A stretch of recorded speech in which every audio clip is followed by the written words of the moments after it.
آج ہم وائس کے 5ویں اور 6 باب پر غور کریں گے۔ ان تمام ابواب میں ہماری طرز زندگی کا مرکزی خیال ہمیں ملتا ہے۔ 4 باب میں ہم نے دیکھا تھا کہ خدا ہمارے رشتوں میں آنا چاہتا ہے۔ 4 باب میں ہم نے اپنے رشتوں میں منفی اثرات کو بھی دیکھا جن کو ہم ہینڈل کرنا نہیں جانتے۔ ہم صرف آفتاب تلے زندگی بسر کرتے ہیں بجائے کہ ہم اوپر دیکھیں تاکہ خدا ہمیں حکمت دے تاکہ ہم ایک فوق الفطرت زندگی بسر کریں اس زمین پر جہاں ہم دوسرے لوگوں کے ساتھ اور مختلف حالات میں زندگی بسر کرتے ہیں۔ ہمیں آسمانی اور حکمت والی زندگی کے لیے آسمان پر جانے کا انتظار ہی نہیں کرنا چاہیے بلکہ ہم اپنے برے حالات میں ایک کثرت والی زندگی گزار سکتے ہیں۔ 4 باب میں ہم نے دیکھا کہ ہم جہاں کام کرتے ہیں وہاں ہمارے دوسروں کے ساتھ تعلقات کیسے ہونے چاہیے۔ ہمارے تعلقات بچوں، بیوی اور لیڈرشپ کی پوزیشن میں ہونے کے حوالے سے کیسے ہونے چاہیے۔ تمام رشتے اور تعلقات کہاں سے شروع ہوتے ہیں؟ یہ 5ویں باب میں ہمارے خدا کے ساتھ رشتے کے ساتھ شروع ہوتے ہیں۔ یہ ایک عظیم ترین رشتہ ہے جو آپ رکھ سکتے ہو۔ یہ کوئی عام سا رشتہ نہیں کہ آپ خدا کے پاس جا کر کہیں او خدا یار۔ لوگوں کچھ خیال کریں، وہ ہمیں دکھاتا اور سکھاتا ہے کہ ہم کیسے اس کے ساتھ یہ رشتہ قائم کر سکتے ہیں۔ وائس کی کتاب 5 باب اور پہلی آیت سے ہم پڑھتے ہیں، جب تو خدا کے گھر کو جاتا ہے تو سنجیدگی سے قدم رکھ کیونکہ شنوا ہونے کے لیے جانا احمقوں سے زندگی گزارنے سے بہتر ہے، اس لیے کہ وہ نہیں سمجھتے کہ بدی کرتے ہیں۔ بولنے میں جلد بازی نہ کر اور تیرا دل جلد بازی سے خدا کے زور کچھ نہ کہے کیونکہ خدا آسمان پر ہے تو زمین پر، اس لیے تیری باتیں مختصر ہوں کیونکہ کام کی کثرت کے باعث سے خواب دیکھا جاتا ہے اور احمق کی آواز باتوں کی کثرت ہوتی ہے۔ لکھا ہے کہ جب تم اس کی حضوری یا اس کے گھر میں آتے ہو تو تم سنجیدہ رویے کے ساتھ آؤ کیونکہ وہ پاک خدا ہے۔ مجھے شرف حاصل ہے کہ میں اردن کے بادشاہ عبداللہ حسین کے ساتھ مل سکوں۔ میں جب اسے ملنے گئی تو میں نے یہ نہیں کہا ہائے میں میرن ہکی ہوں اور تمہیں آج مل کر اچھا لگا ہے۔ آپ ایسے نہیں کسی بادشاہ کو ملنے کے لیے آتے۔ میں جب گئی تو اچھے کپڑے پہن کر، اچھی پرفیوم لگا کر، بال اچھی طرح بنا کر گئی۔ میں بہت اچھی طرح تیار ہو کر اپنے ساتھ ایک تحفہ بھی لے کر گئی۔ پھر میں نے کیا کہا، میں جانتی تھی کہ میرے بعد بل گیٹس جو کہ دنیا کا امیر ترین شخص اسے ملنے کو تھا، اور میں نے سوچا کہ وہ تو شاید اسے بہت پیسہ دے، میں اسے کیا دے سکتی ہوں۔ میں نے سوچا کہ میں اسے دعا دے سکتی ہوں۔ میں نے کہا بادشاہ سلامت، مجھے مسلم قوموں میں جانا بہت پسند ہے اور مجھے بیماروں کے لیے دعا کرنا بھی پسند ہے، اور میں چاہتی ہوں کہ آپ مجھے اپنے عزیزوں کے نام بتائیں جو بیمار ہیں یا اور کوئی مشکل ہے تو میں ان کو اپنی دعائیں لسٹ میں شامل کر کے ان کے لیے دعا کروں گی۔ میں نے اسے پرانے انداز سے یہ نہیں کہا کہ تجھے خدا کی عزت کرنا ہے، تجھے اس کی حضوری میں آنا ہے، کیا تو خدا کے ساتھ رشتہ قائم کرنا چاہتا ہے؟ نہیں، مجھے بہت دھیان کے ساتھ اس سے بات کرنا تھی۔ پھر وہ اپنے خوابوں کا یہاں ذکر کرتا ہے۔ بہت دفعہ ہم خدا کو کچھ بنانے کی کوشش کرتے ہیں جب وہ نہیں ہے۔ ہم کہتے ہیں کہ مجھے خواب آیا کہ خدا نے یہ کیا یا وہ کیا۔ کیا یہ بائبل میں ہے؟ لکھا ہے کہ بہت سے خواب زیادہ مصروف ہونے اور تھکاوٹ کے سبب سے آتے ہیں۔ بہت سے خواب رات کو لیٹ گیس پیدا کرنے والے کھانوں سے بھی آتے ہیں۔ ایسی احمقانہ روحانیت سے پرہیز کریں۔ جب آپ خدا سے کوئی وعدہ کرتے ہو یا منت مانتے ہو تو اسے پورا کرو کیونکہ احمقوں میں اس کی خوشنودی نہیں۔ بہتر ہے کہ منت نہ ہی مانی جائے جس کو آپ پورا نہ کر سکو۔ عزیزو، ہم زندہ خدا کے ساتھ رشتے کی بات کر رہے ہیں۔ ہم SON سن یعنی خدا کے بیٹے کے ساتھ زندگی کا ذکر کر رہے ہیں۔ اور وہ کیا کہتا ہے؟ اس نے کہا خوابوں اور الفاظ کی بہتات میں بھی بطلان ہے۔ پھر وہ کبھی کبھار یہ بھی لکھ دیتا ہے کہ خدا کا خوف رکھو۔ خدا کا خوف حکمت کا شروع ہے۔ آپ اپنے دل پر ہاتھ رکھ کر کہیں کہ میں نہیں بھولوں گا کہ خدا کا خوف حکمت کا شروع ہے۔ جب تک آپ میں خدا کا خوف نہیں ہوگا آپ حکمت میں शुरुआत कर ही नहीं सकते। आप हिकमत के पहले जिम्मे पर पाँव रख ही नहीं सकते अगर आप उसका एहतराम नहीं करते। ये बहुत जरूरी है। मैं उसके साथ गुफ्तगू चाहती हूँ, मैं उसके साथ रिश्ता कायम करना चाहता हूँ, लेकिन जरूर है कि मैं उसके तौर तरीकों से उसके पास आऊँ, ना कि अपने। हम बात कर रहे हैं कि कैसे हम उसके साथ इस जमीन पर आफताब तले गुफ्तगू या बातचीत कर सकते हैं और उसके साथ यीशु मसीह उसके बेटे के वसीला से कैसे रिश्ता कायम कर सकते हैं। छठे बाब में हम रुपए पैसों के हवाले से देखेंगे। ये किताब जैसे मैंने बताया था कि बहुत अच्छी है क्योंकि ये बहुत से पहलुओं के मुताल्लिक बताती है।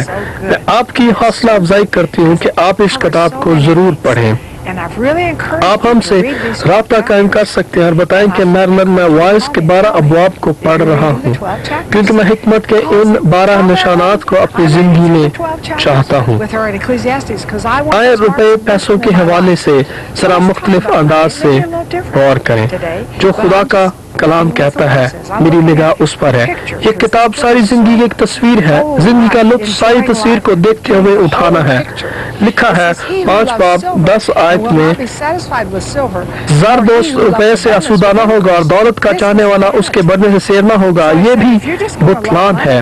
वो कह रहा है कि अगर तू पैसे से प्यार करता है और ये बढ़ जाए तो तू उससे खुश ना होगा। ये भी बुतलान है क्योंकि तुम जिंदगी को दुनियावी लिहाज से और आफताब तले गुजार रहे हो। जब माल बढ़ जाता है तो उसकी कसरत में भी मुश्किल है। जब माल की फरावानी होती है तो उसके खाने वाले भी बहुत हो जाते हैं। उसके मालिक को सिवा इसके कि उसे अपनी आंखों से देखे और क्या फायदा। जितना ज्यादा पैसा आप कमाओगे उतना ज्यादा ही आप खर्च करोगे। पैसा आता है और चला जाता है। पैसे के आने का ये मतलब नहीं कि ये पास रहेगा। लिहाजा पैसे के सबब से बहुत से लोगों को आपको तनख्वाह भी देना पड़ेगी। फिर ये किताब बहुत पैसे वाले लोगों की नींद और मेहनती लोगों के हवाले से भी बयान करती है। मेहनती की नींद, ये 12वीं आयत है, मेहनती की नींद मिट्टी है, हाँ वो थोड़ा खाए हाँ बहुत, लेकिन दौलत की फरावानी दौलतमंद को सोने नहीं देती। क्यों? क्योंकि वो और ज्यादा पैसों की फिक्र में है। क्या आप नहीं जानते कि बाइबल जिंदगी के हर पहलू को छूती है? क्यों? क्योंकि खुदा चाहता है कि हम जिंदगी के हर पहलू में अक्लमंद हो। वाइज 5 बाब 13 आयत में लिखा है, एक बलाए अजीम है जिसे मैंने दुनिया में देखा, यानी दौलत जिसे उसका मालिक अपने नुकसान के लिए रख छोड़ता है और वो माल किसी बुरे हादसा से बर्बाद होता है। और अगर उसके घर में बेटा पैदा होता है तो उस वक्त उसके हाथ में कुछ नहीं होता। जिस तरह से वो अपनी माँ के पेट से निकला उसी तरह नंगा जैसा कि आया था फिर जाएगा और अपनी मेहनत की उजरत में कुछ न पाएगा जैसे वो अपने हाथ में ले जाए। वो कहता है कि मैंने देखा कि अमीर सख्त मेहनत करता और बहुत पैसा जमा करता फिर मर जाता है। इस दुनिया में बगैर किसी चीज के वो आता है, बगैर किसी शय के इस दुनिया से चला जाता है। उसका फिर एक बेटा होता है जो बहुत दफा सुस्त और नकम्मा होता है और उनके खून पसीने कमाई को ऐसे उजाड़ देता है। ये भी एक मुश्किल है। ये भी वो कहता है कि हर मेहनती आदमी चाहे अमीर या गरीब हो तुम्हें मसरूफ रहना है और तरह के ऐश इशरत में फंसे नहीं रहना चाहिए। ऐसे लोग ना खुश होते हैं। ये बुतलान है। ये आफताब तले की जिंदगी है बजाय कि यीशु के साथ की जिंदगी। ये बहुत खतरनाक चीज है। ये एक बड़ी बदी है। जैसे खाली हाथ वो आता है वैसे ही वो वापस चला जाता है। उस शख्स को क्या फायदा है जिसने आंधी के लिए मेहनत की हो। सारी उम्र वो तारीकी में खाता है, अफसरदा, बीमार और गुस्से से रहता है। एक और चीज जो कि खतरनाक है उन लोगों के लिए जो मालदार हैं, उनका माल उन्हें बीमार कर देता है क्योंकि उसकी फिक्र में रहते हैं कैसे मैं इसको थामे रखूं, कैसे और ज्यादा कमा सकूं और कौन मुझसे चोरी कर रहा है। हम वो खाते तो हैं लेकिन बहुत मुसीबत से क्योंकि वो अल्सर और तरह तरह की बीमारियों में मुब्तला होते हैं अपनी फिक्रों और परेशानियों के सबब से। लिहाजा मुझे ये बात बताएं कि पैसा बाबरकत है। जब पैसा खुदा के तरीके से और उसके तरीके से इस्तेमाल किया जाए तो फिर ये पैसा बाबरकत होगा। पैसा एक बड़ी लानत भी हो सकता है। फिर वो कहता है ये अच्छा और भला है। अब ईमान का पैगाम और यीशु वाली जिंदगी आती है। 5 बाब 18 आयत में लिखा है, मैंने देखा कि ये खूब है बल्कि खुशनुमा है कि आदमी खाए और पिए और अपनी सारी मेहनत से जो दुनिया में करता है अपनी तमाम उम्र जो खुदा ने उसे बख्शी है राहत उठाए, क्योंकि उसका बकरा यही है। क्या यहाँ लिखा है कि खुदा चाहता है कि तुम जिंदगी में राहत पाओ? जी हाँ। क्या वो कहता है तुम खाने को मजे से खाओ? जी हाँ। क्या वो कहता है कि मशरूबात लुत्फ से पियो? जी हाँ। मैं ये नहीं कह रही कि शराब के नशे में धुत हो जाओ। क्या वो कहता है कि जब तुम सख्त मेहनत करो तो जो तुम्हारे पास है उसे लुत्फ उठाओ? वो कहता है हाँ, खुदा ने तुम्हें काबिलियत लुत्फ उठाने के लिए दी है। ये वो जिंदगी है जो खुदा के बेटे के साथ गुजारी जाती है बजाय के आफताब तले। हकीकत में जिंदगी का लुत्फ उस वक्त आता है जब खुदा हमारी खुशहाली में होता है। 5 बाब 19वीं आयत में लिखा है, नेज़ हर एक आदमी जिसे खुदा ने माल उस बाप बख्शा और उसे तौफीक दी कि उसमें से खाए और अपना बकरा ले और अपनी मेहनत से शादमान रहे, ये तो खुदा की बख्शिश है। क्या खुदा चाहता है कि आप लुत्फ उठाओ? जी हाँ, लेकिन जरूर है कि आप उसके नजरिए से लुत्फ उठाएं, ना कि दुनियावी नजरिए से। और 20वीं आयत में लिखा है, बस अपनी जिंदगी के दिनों को बहुत याद न करेगा, इसलिए कि खुदा उसकी खुश दिली के मुताबिक उससे सलूक करता है। ये कितनी शानदार बात है कि खुदा खुश दिली से उससे सलूक करता है। मैंने जाना है कई दफा पैसे के सबब से मुश्किलात का सामना करना पड़ता है, लेकिन अगर आप ईमान और अपने पैसे को साथ मिला लो और अपनी गुर्बत में भी खुदा को, तो वो इस गुर्बत को दूर कर देगा और आपको बरकत बना देगा। कई दफा मैंने ऐसे गैर मामूली हालात में उसकी खुशी का तजर्बा किया है। देखें, इस वाले को लिखा है कि खुदा उसकी खुशदिली के मुताबिक उससे सलूक करता है।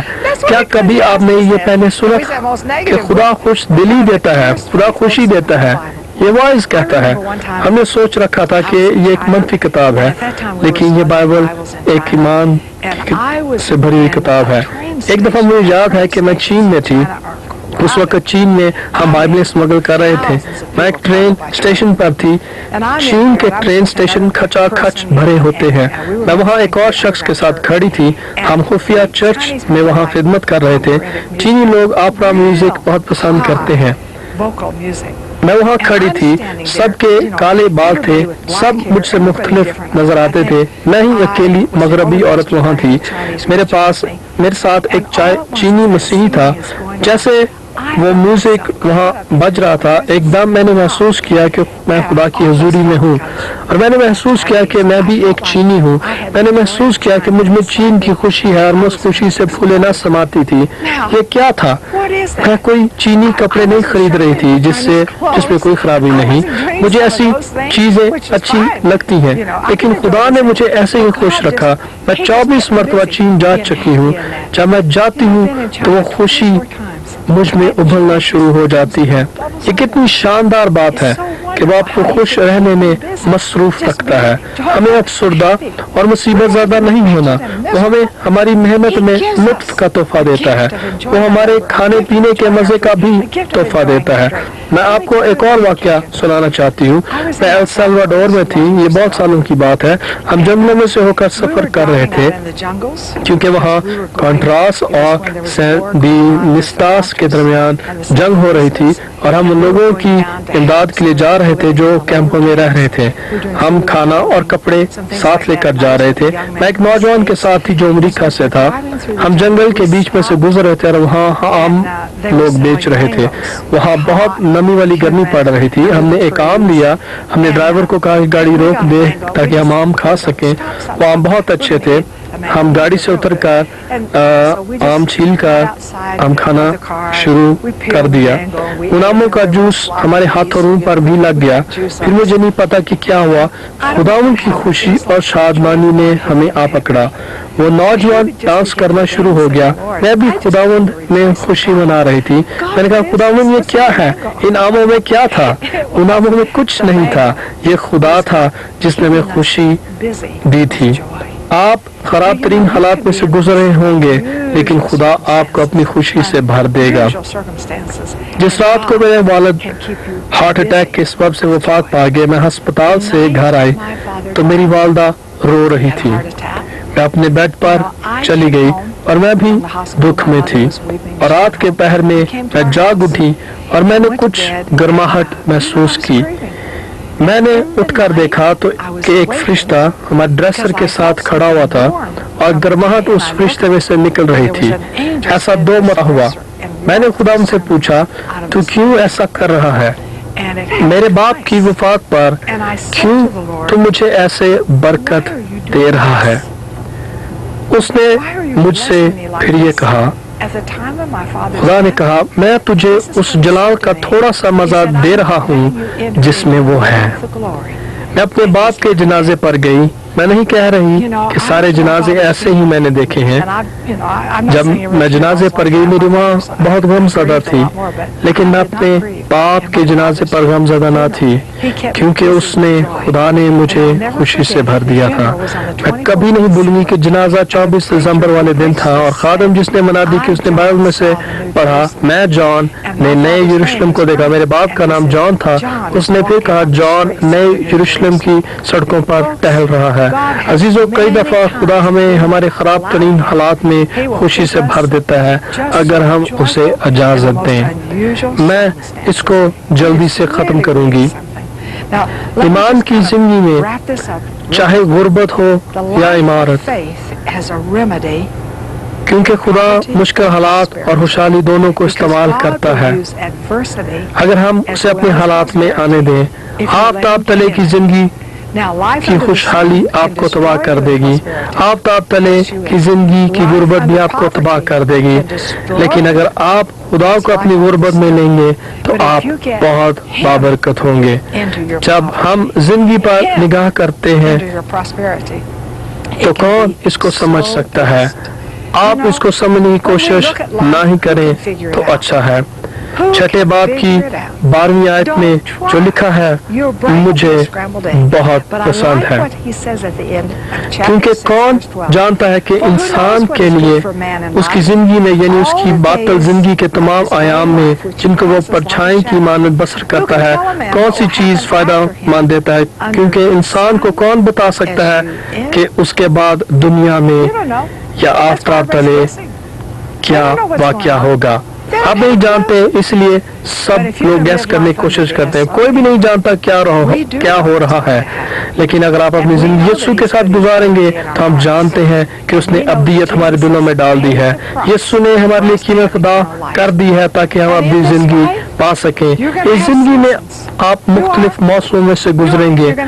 ہم نے تیسرے باب میں محبت اور نفرت کے بارے میں پڑھا۔ عزیزو، یسوع آپ کی زندگی کے ہر موسم میں آپ کے ساتھ ہوگا۔ لکھا ہے کہ میرے وقت خدا ان کے ہاتھ میں ہے، اپنا وقت اس سے دیں۔ میں ایک اور مشکل کے متعلق آپ کے ساتھ بیان کروں گی کہ یسوع کو اس مشکل میں لانے سے کیا ہوا۔ میں پاکستان میں تھی، میں ایک روس سے معمور مریض سے ملی۔ اس نے مجھے بتایا کہ 80% پاکستان کے لوگ ان پڑھ ہیں۔ میں نے کہا یہ یقین کرنا مشکل ہے۔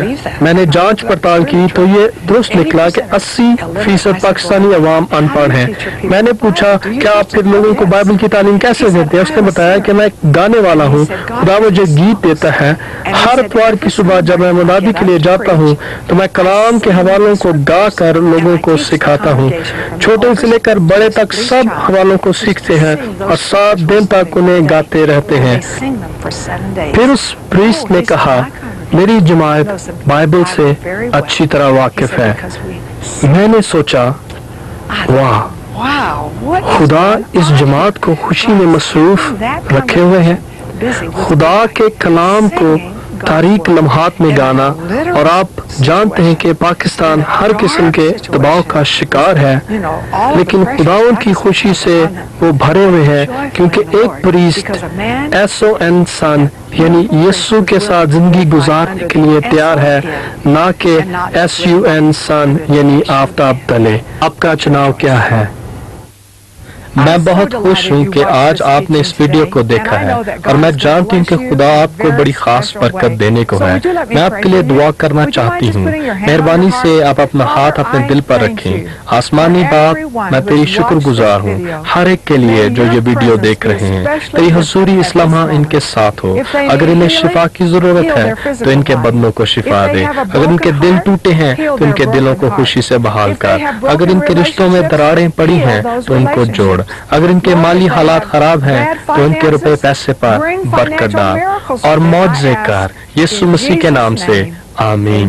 خدا آپ کو برکت دے۔ اپنی بائبل کو روزانہ پڑھیں، روزانہ دعا کریں اور ہر وقت خدا پر بھروسہ رکھیں۔